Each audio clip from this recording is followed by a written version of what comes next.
और लखनऊ से ही अगली बड़ी खबर भी सामने आ रही है, जहां अकबर नगर में ध्वस्तीकरण का कार्य जारी है। आपको बता दें कि प्राधिकरण के अफसरों की निगरानी में बुलडोजर कार्रवाई चल रही है। एलडीए के वीसी डॉक्टर इंद्रमणि त्रिपाठी का बयान भी इसको लेकर सामने आया है। अब तक करीब 500 घर ध्वस्त कर दिए गए हैं, बाकी 600 घरों को तोड़ने की प्रक्रिया जारी है।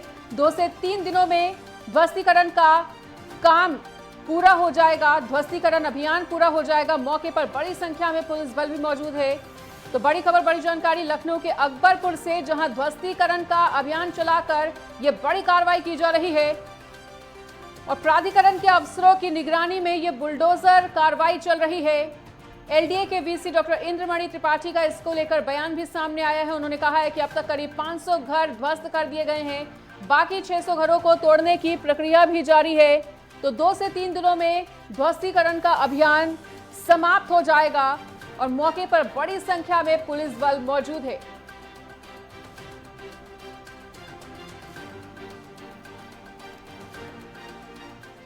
और इसी बीच हमारे साथ हमारे लखनऊ से सहयोगी अनिकेत तिवारी जुड़ चुके हैं। उनका रुख करते हुए, अनिकेत, ध्वस्तीकरण अभियान चलाया जा रहा है और लगातार ये ध्वस्तीकरण की कार्रवाई देखने को मिल रही है। लगभग कितने घरों को अभी तक ध्वस्त कर दिया गया है? ताजा तस्वीरें क्या कुछ कहती हुई?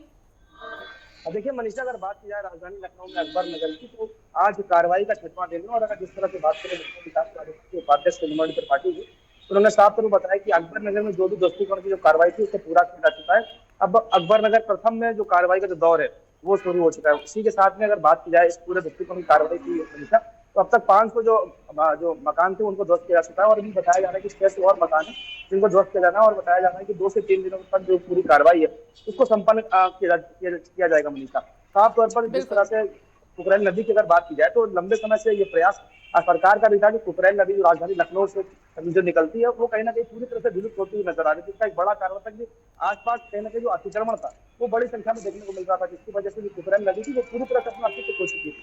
हालांकि जैसे ही सरकार ने इस पर संज्ञान लिया, उसके बाद में लखनऊ विकास प्राधिकरण के ऊपर ये जिम्मेदारी दी गई कि आसपास का जो भी इलाका है जहाँ पर भी इलीगल तरह से जिन लोगों ने भी वहाँ पर कब्जा किया हुआ है उनको वहाँ से हटाया जाए और पूरी तरह से कुकरेल नदी को अस्तित्व में लाया जाए। और उसके बाद से लगातार जो कार्रवाई का दौर था वो शुरू हुआ। उसके बाद से जो इलाके के जो लोग थे जो वहाँ मनीषा लंबे समय से बसे हुए थे, उन्होंने हाईकोर्ट में अपील करी। इसके साथ ही उन्होंने सुप्रीम कोर्ट तक भी जाकर अपील करी थी। लेकिन जब वहां से पूरी तरह से जब अपील खारिज हो गई सभी याचिकाकर्ताओं की, उसके बाद से जो कार्रवाई का दौर है लखनऊ विकास प्राधिकरण की तरफ से वो अब देखने को मिल रहा है। और उसी के क्रम में आज 6वां दिन में जो बड़ी कार्रवाई लगातार चल रही है और बड़ी संख्या में जो वहाँ पर जो पुलिस बल है लखनऊ कमिश्नरेट का वो वहाँ पर डिप्लॉयड किया गया, ताकि जो शांति व्यवस्था है मनीषा इस पूरी कार्रवाई के दौरान बनी रहे, उसको लेकर भारी पुलिस बल वहाँ पर डिप्लॉयड किया गया है। ठीक है अनिकेत, तो हम लगातार देख रहे हैं कि बड़े स्तर पर यह अभियान चलाया जा रहा है, बड़े स्तर पर ध्वस्तीकरण की कार्रवाई की जा रही है। ऐसे में अतिक्रमणकारियों को भी कहीं ना कहीं एक स्पष्ट संदेश देने का प्रयास किया जा रहा है कि अगर फिर से इस तरह का अतिक्रमण किया गया, अवैध अतिक्रमण किया गया, तो उस पर भी इसी तरह की ध्वस्तीकरण की कार्रवाई की जा सकती है। निश्चित तौर पर मनीषा, अगर बात की जाए उत्तर प्रदेश सरकार की, तो मुख्यमंत्री योगी आदित्यनाथ पहले ही जीरो टॉलरेंस की नीति को लेकर अतिक्रमण को लेकर चल रहे हैं। और साफ तौर पर पहले ही निर्देश दिया जा चुका है कि जितनी भी सरकारी संपत्तियां हैं, जहां पर भी लोग इलीगल तरह सरकारी संपत्ति पर जिन्होंने कब्जा किया हुआ है, उस सरकारी संपत्ति को न केवल खाली कराना बल्कि उन लोगों पर कार्रवाई भी की जाएगी। हालांकि अगर बात की जाए अकबर नगर की, तो वहां पर बड़ी संख्या में जो आवासीय मकान है और जो रिहायशी कॉलोनी है पूरी तरह से मनीषा, और लोगों का भी कहीं ना कहीं ये दावा है कि लंबे समय से लोग वहां पर बसे हुए हैं और उनकी जो पुरानी जो पीढ़ियां हैं वो वहां पर रहती चली आ रही हैं। और यहाँ तक कि वहाँ के जो लोग हैं वो बिजली का बिल भी भरते हैं, वाटर टैक्स भी जमा करते हैं नगर निगम में। तो लोगों के अपने अपने दावे जरूर किए जा रहे हैं कि वो लंबे समय से यहाँ पर रह रहे हैं, इनकी जमीन है। लेकिन अगर बात की जाए दस्तावेज की, जो मूल दस्तावेज होते हैं किसी भी प्रॉपर्टी के, वो वहाँ पर लोगों के पास में नहीं है। लिहाजा ये माना गया है कि जितने भी वहाँ पर लोग रह रहे हैं वो पूरी तरह से इलीगल तरह से वहाँ पर बसे हुए हैं। ये जरूर है कि लंबे समय से जरूर बसे हैं, लेकिन वो कहीं ना कहीं पूरी तरह से इलीगल रूप में वहाँ पर रह रहे थे। हालांकि अगर बात की जाए विकास प्राधिकरण की, तो जितने भी वहाँ पर अवैध तरीके से ही सही, इलीगल तरीके से ही सही, लेकिन लंबे समय से वो वहां पर बसे हुए थे। ऐसे में क्या उन्हें कुछ ऑल्टरनेटिव रेजिडेंस प्रदान किया गया है सरकार की तरफ से कि उन्हें अपने दिनों को काटने के लिए किसी तरह की परेशानी का सामना ना करना पड़े और उन्हें एक प्रॉपर बाद में रेजिडेंस मिल सके?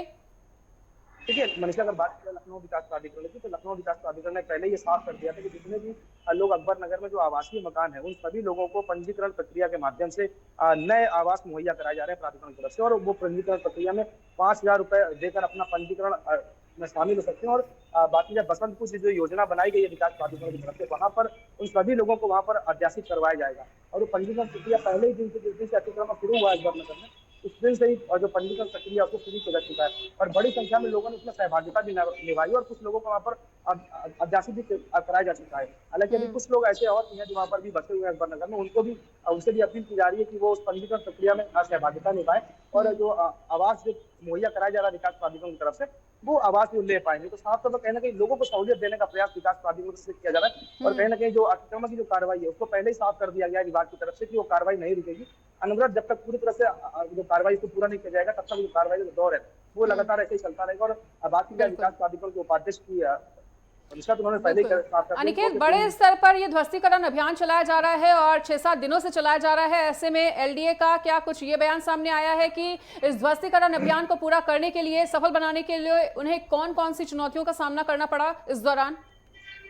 देखिए मनीषा, सबसे बड़ी चुनौती की अगर बात की जाए विकास प्राधिकरण के सामने, सबसे बड़ी चुनौती ये थी कि जितने भी वहाँ पर आवासीय लोग जो घर वहाँ पर बनेंगे, जो परिवार के साथ जो लोग रह रहे हैं, उनको वहां से हटाना, उनसे वहां पर अतिक्रमण खाली करवाना एक बड़ी चुनौती विभाग के लिए था। हालांकि अगर कॉमर्शियल प्रॉपर्टीज की बात करें तो उनको जरूर पहले ही दिन वहां पर बुलडोजर प्राधिकरण को चला दिया गया था, लेकिन जब आवासीय मकानों पर जब बुलडोजर चलने की जब बारी आई थी तब लोगों का भारी विरोध देखने को मिला था विकास प्राधिकरण के तमाम अधिकारियों को। हालांकि उनको समझा बुझाकर और जैसा कि मैंने बताया कि पंजीकरण प्रक्रिया के बारे में उनको जानकारी दी गई कि अगर आप दूसरे मकान में अगर आप लेना चाहते हैं तो विकास प्राधिकरण की तरफ से जो पंजीकरण प्रक्रिया है उसमें आप 5,000 रुपए शुल्क जमा करके आप उसमें शामिल हो सकते हैं और आपको दूसरा नया मकान मिल जाएगा।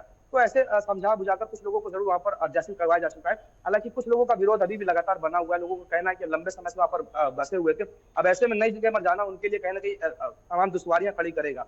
लेकिन विभाग के ऊपर एक चुनौती है क्योंकि 7 बजे जिस तरह से आदेश जारी हुआ है शासन की तरफ से कि वो उस पूरी जमीन को खाली करवाना, क्योंकि जैसा कि मैंने बताया कुकरेल जो नदी है लंबे समय से अस्तित्व अपना खो रही थी लखनऊ में, तो उसको कहने के अस्तित्व में लाने के लिए, उसका जीर्णोद्धार करने के लिए, वहां पर सौंदर्यीकरण करने के लिए उस पूरी संपत्ति को, पूरी प्रॉपर्टी को कहने के खाली करना बेहद आवश्यक था। तो साफ तौर पर जो कार्रवाई की जा रही है, हालांकि लोगों को समझाना बुझाने के साथ में जहां पर बल की आवश्यकता होती है वहां पर थोड़ा बल भी प्रयोग किया जा रहा है। लेकिन पूरा प्रयास यही है कि जो कार्रवाई है इसे आने वाले 2 से 3 दिनों तक पूरी तरह से सुचारू रूप से चलाने के साथ में संपन्न कराया जा सके। ठीक है अनिकेत, ध्वस्तीकरण की प्रक्रिया तो लगातार जारी है, अभियान चलाकर ध्वस्त भी किए जा रहे हैं, 500-600 मकान ध्वस्त किए जा चुके हैं। ऐसे में अतिक्रमणकारियों पर अभी किस तरह की कार्रवाई होना बाकी है, उन पर किस तरह की गाज गिर सकती है अभी? देखिए जैसे कि मैंने बताया मनीषा कि जो वहाँ पर आवासीय मकान है उन लोगों को जरूर विस्थापन प्रक्रिया में उनको लाया जा रहा है और नई जगह पर उनको आवास मुहैया कराया जा रहा है। लेकिन जो प्रॉपर्टी जो वहाँ पर जो कॉमर्शियल एक्टिविटी जो लोग कर रहे थे उनके ऊपर विभाग की तरफ से जरूर कार्रवाई का दौर देखने को मिलेगा।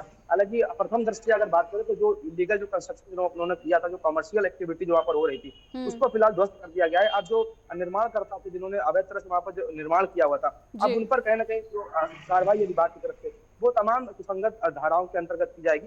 और फिलहाल जो जैसा कि मैंने बताया जो अतिक्रमण तमाम जो अकबर नगर में और अकबर नगर प्रथम में जो था उस पूरे अतिक्रमण को लखनऊ विकास प्राधिकरण की बुलडोजर से कहीं ना कहीं खत्म किया जा रहा है और ये सुनिश्चित किया जा रहा है कि आने वाले 2 से 3 दिनों तक जो पूरी कार्रवाई है इसे पूरा किया जा सकेगा।